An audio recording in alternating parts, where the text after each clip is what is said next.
अस्सलामु अलैकुम मुअज़्ज़ज़ ख़वातीन व हज़रात, इस तरह की प्यारी प्यारी वीडियो देखने के लिए हमारे चैनल को सब्सक्राइब करें और बेल के आइकॉन को दबाएं ताकि आपको हमारी वीडियो सबसे पहले मिलती रहे। अस्सलामु अलैकुम दोस्तों, पेशे खिदमत है चंपाकली एपिसोड नंबर 32। माधुलाल दरबार बर्खास्त करके अंदर महल में घुस गया था।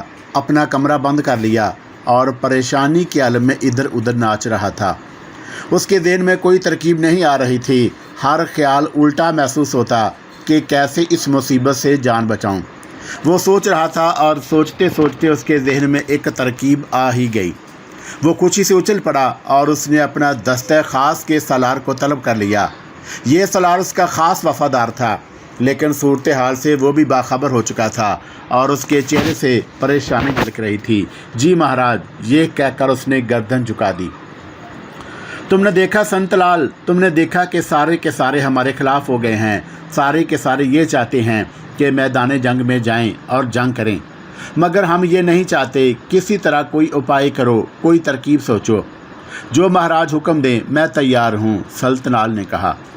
एक तरकीब आई है हमारे जहन में, लेकिन ये दूसरे नहीं मानेंगे। ये हमें मरवा कर छोड़ेंगे। अरे हमने उसी दिन के लिए उन्हें मंत्री बन रखा था।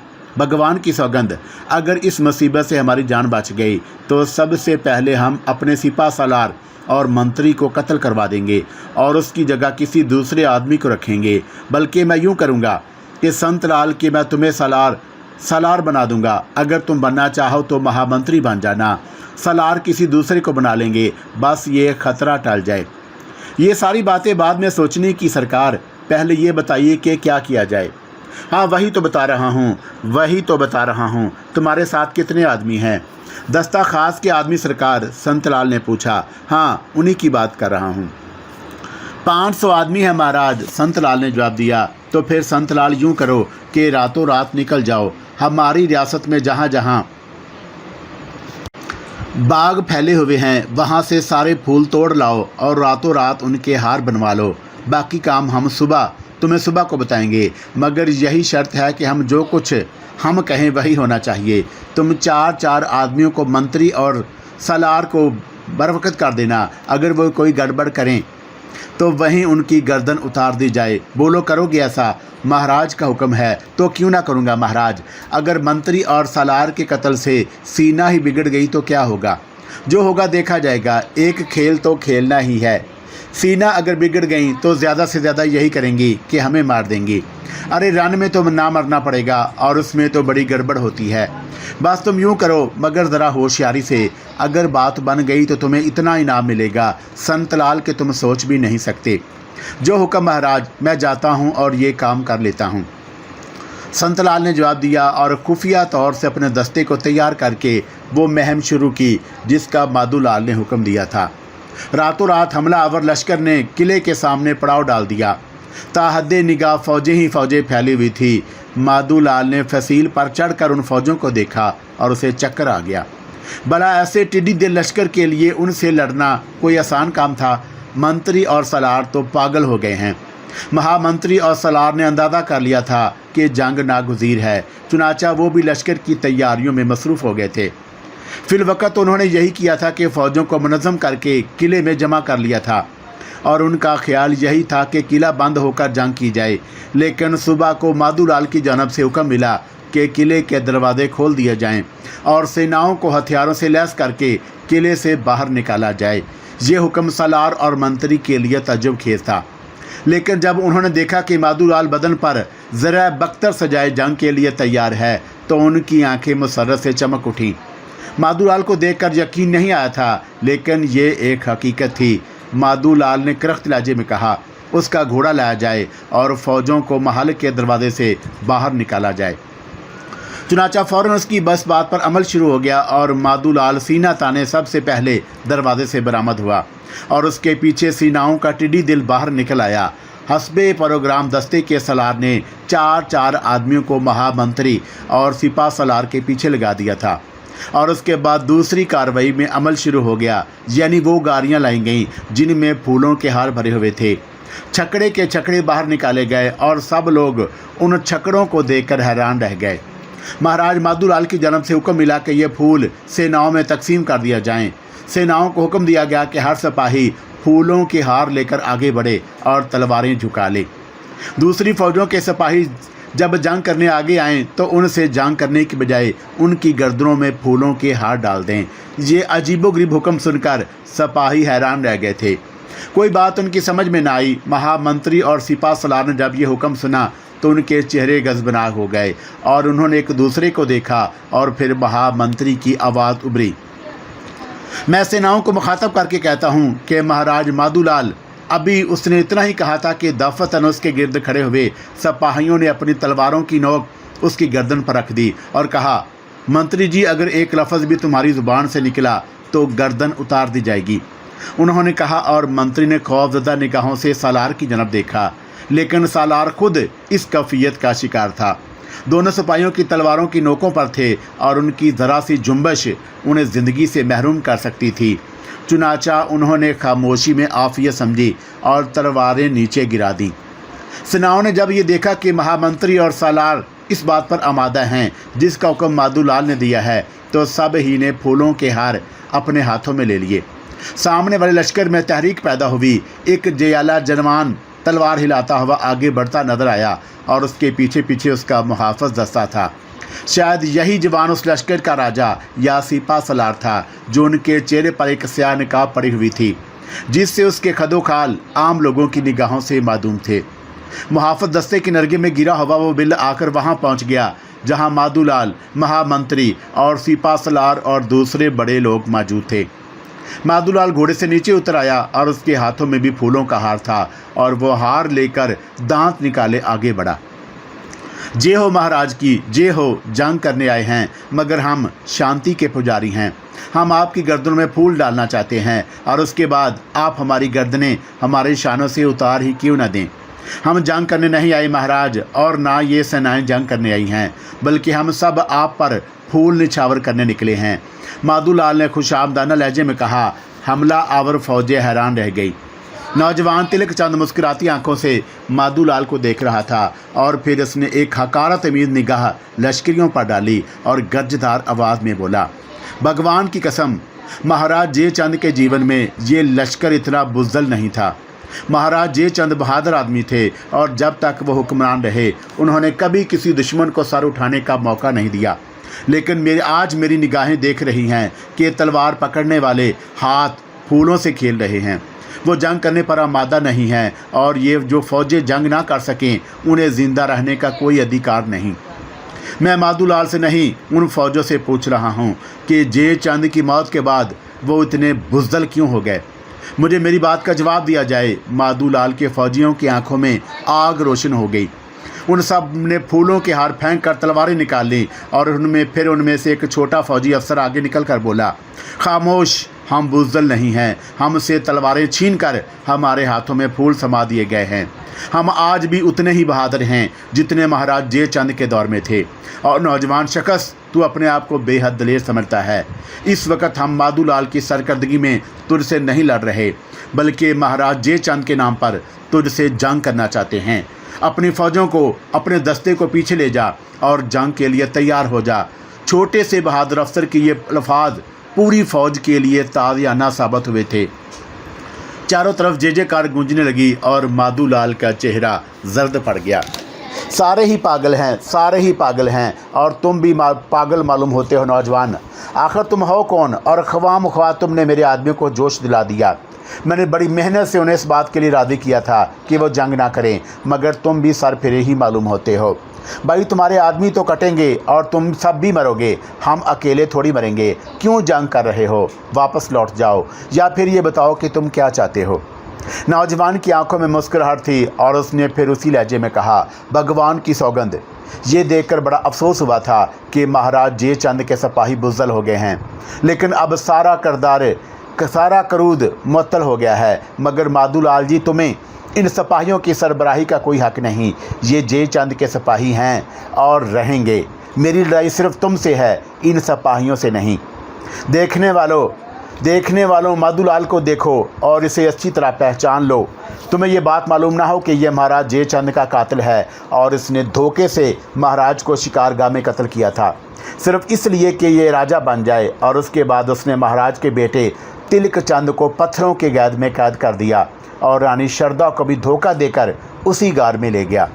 दोनों माँ बेटियों को ये गार में बंद कराया और गार के दहाने पर पत्थर की एक बहुत बड़ी चट्टान रख दी गई ताकि वो दोनों भूख प्यास की ताब ना लाकर वहीं मौत के मुंह में चले जाएं।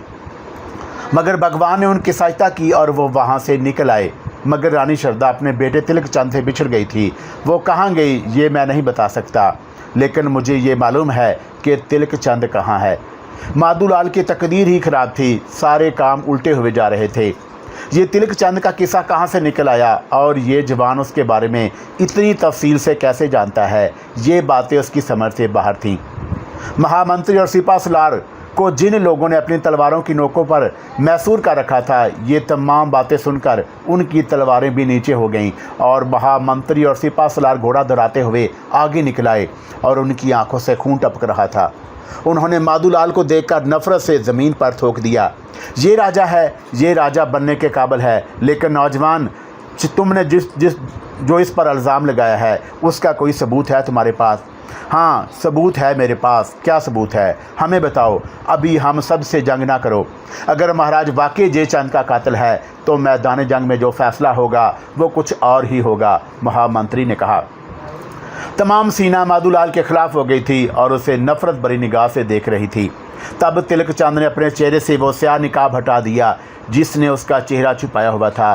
पहचान सकते हो मंत्री जी तो अपनी बूढ़ी आंखों से जयचंद के बेटे तिलक चंद को पहचानो। हाँ, मैं वही तिलक चंद हूँ। माधुलाल ने मेरे पिता को कत्ल किया था और मुझे कत्ल करने की कोशिश की थी, मगर भगवान ने मेरा जीवन बचा लिया और आज उसने मुझे इतना बड़ा अभिमान दिया है कि मैं सेनाओं को लेकर माधुलाल से अपने पिता का बदला लूँ। मुझे इस रियासत से कोई दुश्मनी है, ये मेरी अपनी रियासत है, ये मेरी अपनी सेनाएं हैं, लेकिन माधुलाल को मैं जीवन भर नहीं छोड़ सकता। भगवान की सौगंध, मैं अपने पिता का बदला ज़रूर लूँगा। खड़ा हो जा माधुलाल, तू मेरा चचा है, मगर मैं खून के इस रिश्ते को नहीं मानता। तूने मेरे पिता को कत्ल किया, मैं तुझे जीता नहीं छोड़ूंगा। बोल, तू मुझे गार में ले गया था या मैं झूठ बोल रहा हूँ? तिलक चंद ने अपनी तलवार माधुलाल की गर्दन पर रख दी और माधुलाल के हवास जवाब देने लगे। वो बूढ़ा हो गया था और बुढ़ापे ने उसकी अकल किसी हद तक खबत कर दी थी।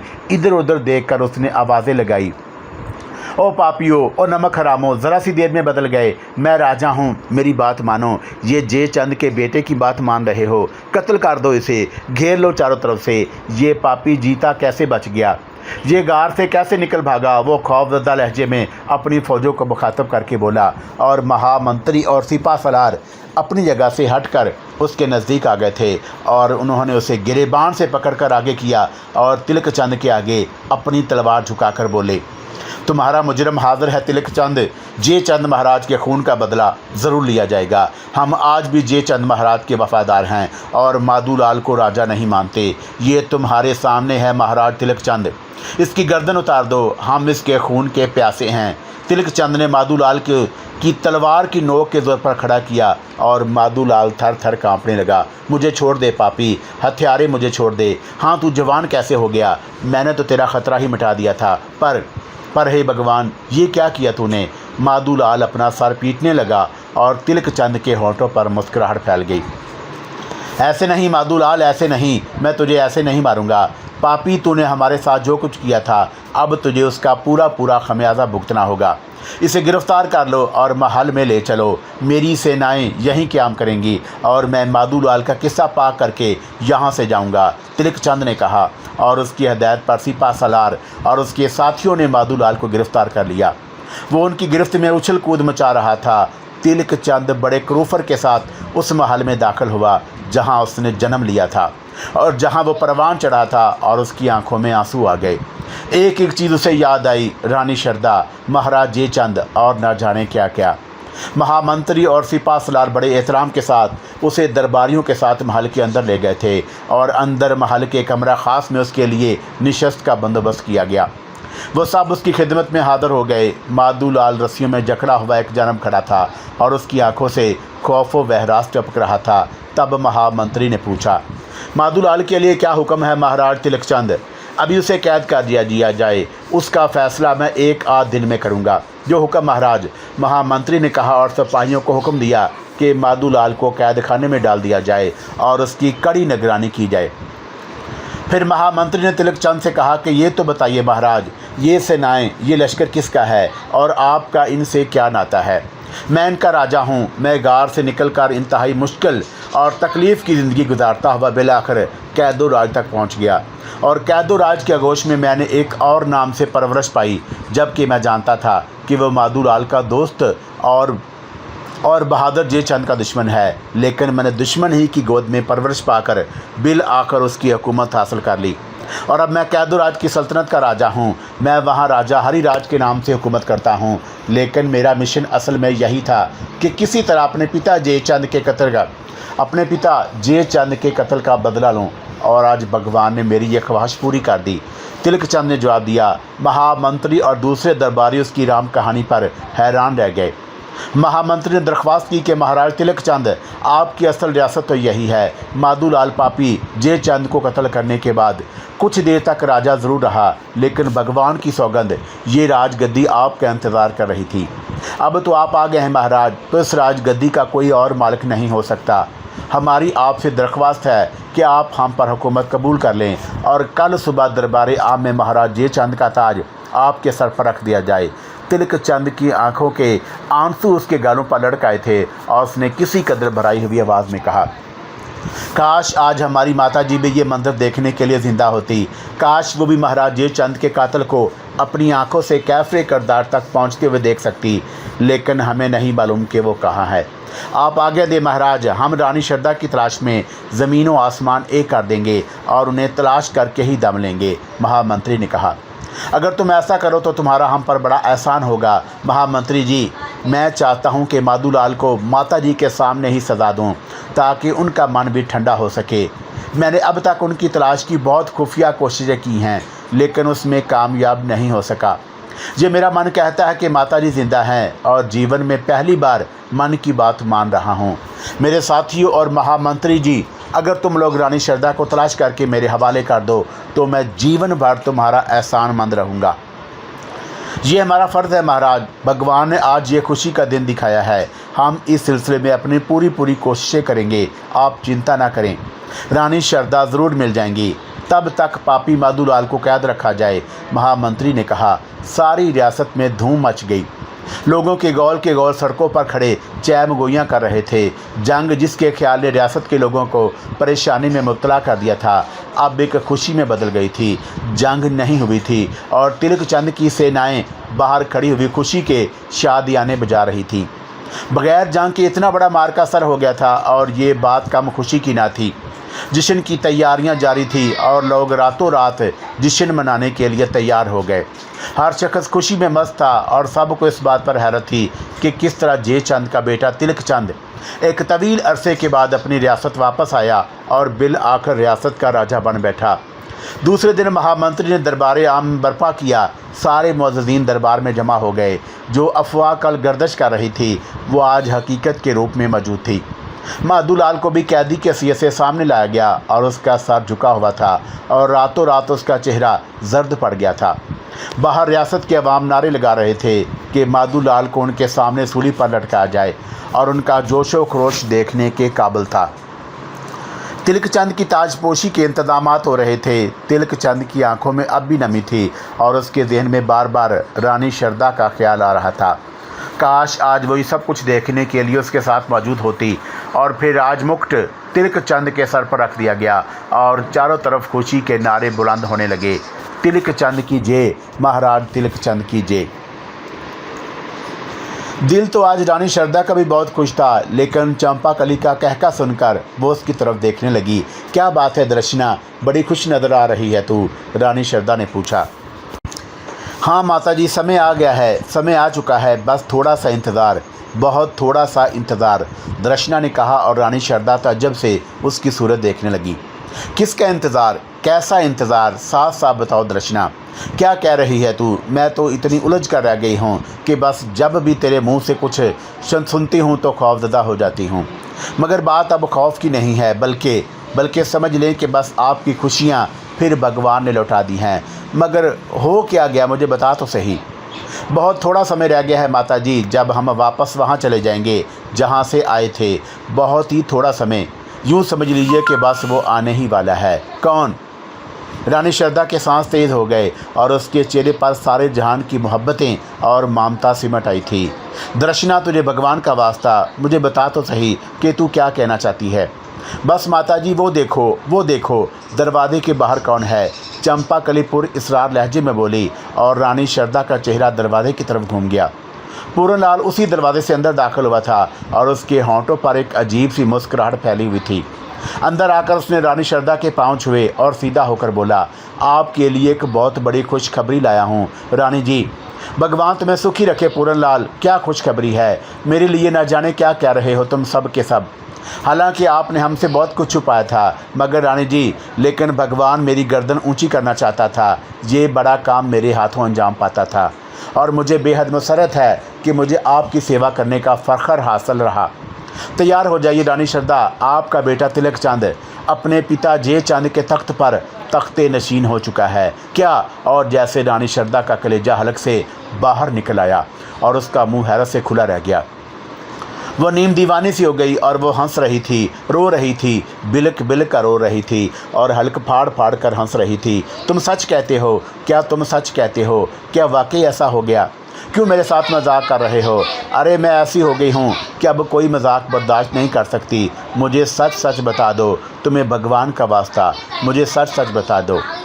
हाँ रानी जी, ये सारी बातें सच हैं, पूरनलाल ने कहा। तुम मुझे ले चलो उसके पास, जल्दी ले चलो, भगवान के लिए जल्दी ले चलो। ये सब कुछ कैसे हो गया? भगवान ने मेरे दिन कैसे फेर दिए? रानी श्रद्धा बेचैन लहजे में बोली और पूरनलाल ने मुस्कुराते हुए गर्दन हिला दी। इंतज़ामात हो रहे हैं और बहुत जल्द मैं आपको आपके बेटे के पास ले चलूँगा। उसने खुद आपकी तलाश में आदमी चारों तरफ दौड़ा दिए हैं। मुझे भी थोड़ी देर पहले उसकी इतला मिली है, पूरनलाल ने जवाब दिया और फिर वो रानी श्रद्धा से इजाज़त लेकर बाहर निकल गया और रानी श्रद्धा चंपा कली को गले लगा लिया। दर्शना, क्या तू मुझे इस खुशखबरी की इतला दे रही थी? क्या मुझे इसके बारे में बता रही थी? उसने बेअख्तियार दर्शना को भींचते हुए कहा। हाँ रानी जी, मैं आपको इसी बात की इतला दे रही थी और ये इतला देते हुए मेरे मन में बहुत से ख्यालात जाग रहे थे रानी जी कि आपको उन ख्यालात से आगाह करना ज़रूरी है। तेरा मन चाहे तो बता दे, मैं तो इस वक्त अपने तिलक चंद के सिवा कुछ नहीं सोच रही। रानी जी, आपको भगवान का वास्ता आप मेरे लिए भी ज़रूर सोचना। आप तिलक चंद में गुम होकर चंपा कली को मत भूल जाना, क्योंकि अब उसकी सारी कहानी तुम्हारे कानों तक पहुंच गई है। आइंदा इस बारे में मैं कुछ और ना कहूँगी रानी जी। जो कुछ सोचो, जो कुछ करो, सो अब तुम्हारा काम है। जवाब में रानी श्रद्धा ने चंपा कली को और ज़ोर से भींच लिया था।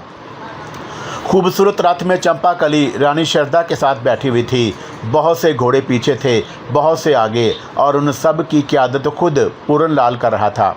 और जब वो जय चंद की रियासत के करीब पहुँचे तो जय चंद के हरकारे दौड़ते हुए उनके करीब आ गए। राजा पूरनलाल जानी पहचानी शख्सियत थी। ये लश्कर नहीं था जिस पर न्याल होता कि पूरनलाल ने रियासत पर चढ़ाई की है। थोड़े से घोड़े थे और राजा पूरनलाल उनके साथ था। नज़दीक आने वालों ने घोड़ों से उतरकर पूरनलाल से उसकी आमद की वजह पूछी और राजा पूरनलाल ने कहा कि महाराज तिलक चंद को बधाई देने आया हूँ और उनके लिए एक महान भेंट लाया हूँ। और उस भेंट के बारे में पूरनलाल ने उन लोगों को कोई तफसील नहीं बताई थी। बहर सूरत हरकारे वापस दौड़ गए और तिलक चंद को राजा पूरनलाल के आने की इतला दी। तिलक चंद ने अजराह अखलाक किले के दरवाजे से बाहर आकर राजा पूरनलाल का स्वागत किया था। राजा पूरनलाल ने उसे गले लगाया और अपने बाप की सल्तनत हासिल करने की बधाई दी। फिर बोला, महाराज, इस खुशी के मौका पर आपके लिए कोई ऐसी ही भेंट लानी थी जिसको आपको स्वीकार करने में इतनी खुशी हो जितनी मुझे भेंट करने में। महाराज, ये महान भेंट मैं आपको पहुंचाना चाहता हूं। तुम्हारा आ जाना ही हमारे लिए खुशी का बायस है राजा पूरनलाल। जो कुछ तुम लाए हो उससे हमने खुशी से स्वीकार किया। मेरे साथ किले में से चलो, हमारे मेहमान बनो। ऐसे नहीं महाराज तिलक चंद, मैं अपनी हैसियत बहुत बढ़ाना चाहता हूँ। मैं अपना वक़ार आपकी निगाहों में इतना बुलंद करना चाहता हूँ कि दूसरा उसके बारे में कोई सोच भी ना सके। और ये सब कुछ जब ही होगा जब आप मेरी, अगर तुम्हारी ये ख्वाहिश है पूरन लाल, हमें इसमें कोई एतराज़ नहीं। तुम जिस प्रेम से हमारे पास आए हो वही हमारे लिए बड़ा महान है। आओ दिखाओ क्या दिखाना चाहते हो, तिलक चंद ने कहा और अपना घोड़ा आगे बढ़ा दिया। पूरन लाल ने उसके घोड़े की बागें पकड़कर कहा, नहीं महाराज, घोड़े पर नहीं। जो भेंट मैं आपको देना चाहता हूँ वो इतनी महान है कि उसके आगे आप कोई हैसियत नहीं रखते। अगर आप घोड़े पर सवार होकर उस तक पहुँचे तो उसका अपमान होगा। घोड़े से नीचे उतरें, तब मैं आपको अपना तोहफ़ा दिखा सकता हूँ। पूरन लाल के अल्फाज अजीब थे, लेकिन तिलक चंद ने उन्हें महसूस ना किया और दोनों दोस्तों की तरह टहलते हुए आगे बढ़े और रथ के करीब पहुँच गए। फिर तिलक चंद के दिल की धड़कनें ना जाने क्यों तेज़ हो गई थी। पूरन लाल ने रथ का पर्दा हटा दिया। रानी शरदा सामने ही बैठी हुई थी और तिलक चंद और रानी शरदा आमने सामने हो गए तो दोनों को अपनी आंखों पर यकीन ना आया। दूसरे लम्हे रानी शरदा एक ज़ोरदार चीख मारी और रथ से छलांग लगा दी। कवि हिकल तिलक चंद ने उसे अपने बाजुओं में भींच लिया था और उसके बाद के मनाजर बेहद रिक्कत अंगेज थे। दोनों अपना सब्र सुकून खो बैठे थे। सारे सिपाही कुछ दूर खड़े माँ और बेटे का ये मोहब्बत भरा मिलाप देख रहे थे। तिलक चंद माँ के कदमों में बैठ गया और अपना सर उसके कदमों में सर रख दिया और अपने आंसुओं से उसके कदम धोने लगा। रानी शरदा ने उसे बाजुओं से पकड़ कर उठा लिया था, मेरा बेटा, मेरा राजा बेटा, और उसे फिर सीने से लगा लिया। थोड़ी देर के बाद दोनों को होश आया। पूरन लाल पीछे खड़ा हुआ मुस्कुरा रहा था। तिलक चंद उसकी जानब बढ़ा और उसके दोनों हाथ पकड़कर अपनी आंखों से लगा लिए। पूरन लाल, भगवान की कसम, इससे बढ़कर भेंट पूरे संसार में कोई ना होगी। तुम सच कहते थे, हालांकि तुम्हारे अल्फाज बहुत अजीब थे, लेकिन अब मुझे पता चला कि तुम ये सब कुछ क्यों कहा था। पूरन लाल, तिलक चंद जब तक जीता रहेगा तुम्हारे इस एहसान को फरामोश नहीं करेगा। नहीं तिलक चंद महाराज, पूरन लाल का भी उतना ही फ़र्ज़ था जितना आपका। रानी जी आपकी ही नहीं मेरी भी माता हैं और मैंने उनकी जो कुछ भी सेवा की मुझे उस पर बड़ा मान है। बहर सूरत ये मेरी खुशकिस्मती है कि रानी शरदा मेरे साथ रहें, मैं उनकी सेवा कर सका। ना जाने मैं उनके साथ कोई अच्छा सलूक कर भी सका या नहीं। आओ पूरन लाल, आओ, अब महल में चलकर ही बातें होंगी। तिलक चंद ने पूरन लाल का हाथ पकड़ कर कहा और दूसरे हाथ से माँ का हाथ थामे रथ की तरफ बढ़ गया। माँ को रथ में बिठाया और फिर घोड़े की बागें पकड़कर पैदल चलने लगा। पूरन लाल उसके साथ था और किले में उन लोगों का दाखिला अजीब मंजर पेश कर रहा था। रियाया को भी ये बात मालूम हो गई थी कि ये बरसों के बिछड़े मिले हैं, इसलिए सारी खुशियाँ एक साथ जमा हो गई थीं। जो हंगामे ना होते कम थे। और दूसरी तरफ पूरन लाल भी अपनी रियासत में हरकारे दौड़ा दिए थे कि 8 रोज़ तक वही जश्न मनाया जाए जो तिलक चंद की रियासत में मनाया जा रहा है। और इस तरह 2 राजा एक हो गए थे और तिलक चंद को रानी शरदा मिल गई। चंपा कली बेचारी की तरफ किसी ने कोई तवज्जो नहीं दी और उसकी तरफ से किसी ने देखा भी नहीं था। वो खामोशी से रानी शरदा के साथ उस महल में चली गई। तिलक चंद को रानी शरदा मिल गई थी। चंपा कली बेचारी की तरफ किसी ने कोई तवज्जो नहीं दी और उसकी तरफ तो किसी ने देखा भी नहीं था।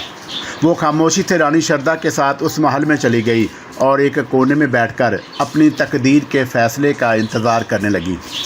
माँ और बेटे साल हा साल बाद मिले थे। आपस की मोहब्बतें भी ख़त्म ना होती थी जो चंपा कली का ख्याल जहन में आता। चुनाचा काफ़ी दिन तक चंपा कली और रानी शरदा की मुलाकात ना हो सकी। चंपा कली अपने दिल ही दिल में घुट रही थी और इंतज़ार कर रही थी कि देखें उसकी तकदीर का सितारा कब चमकता है। काफ़ी दिनों के बाद यूं ही एक बार रानी शरदा को उसका ख्याल आया और उसने सामने बैठे हुए तिलक चंद से पूछा, अरे दृष्णा कहाँ है? कौन दृष्णा माता जी? दृष्णा? अरे ओहो दृष्णा, मेरा भी कैसा दिमाग फिर गया है। अरे वही जो हमारे साथ आई थी। कहाँ है बेटा? कहाँ रखा है उसे? आपके साथ आई थी माता जी, मुझे तो ये बात नहीं मालूम। तौबा तौबा, कितने अफसोस की बात है। वो बेचारी पहले ही अपने मन में इस खदशे का इज़हार कर चुकी थी कि मैं महल में जाकर उसे भूल ही ना जाऊं। बड़ी भूल हुई मुझसे, क्षमा कर दे, क्षमा कर दो। अरे पापियों, देखो तो सही दृष्णा कहाँ है? रानी शरदा ने दरवाजे के सामने खड़े चौबीदार से कहा और चौबीदार दौड़ गए।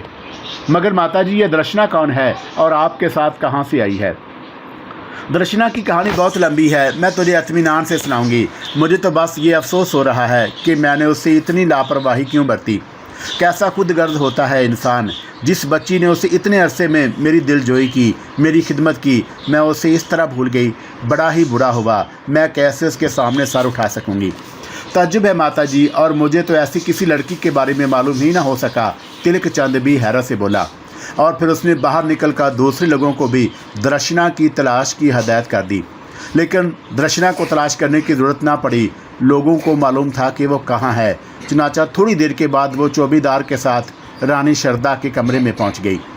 तिलक चांद उसे समय दरवाजे से बाहर ही खड़ा हुआ था, और उसने जो इसका ताला आलम को आते देखा तो उसकी आंखों में अजीब से तासरात फैल गए।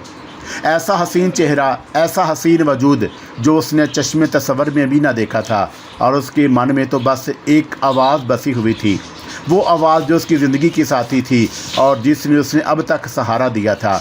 वो उसी आवाज़ का पुजारी था। लेकिन ये वजूद ना जाने कि उसके शरीर में सर्दी पैदा कर रहा था। वो बुत की तरह साकत खड़ा उसे देखता रहा। चंपा कली की हसीन आंखों ने आंखों ही आंखों में उसकी बुलाएं लीं, और उसके होंठों पर हल्की सी मुस्कान उभरी, और फिर वो सर झुकाए रानी शारदा के पास पहुंच गई। रानी शारदा उठी, आगे बढ़ी, और फिर उसने चंपा कली को गले से लगा लिया।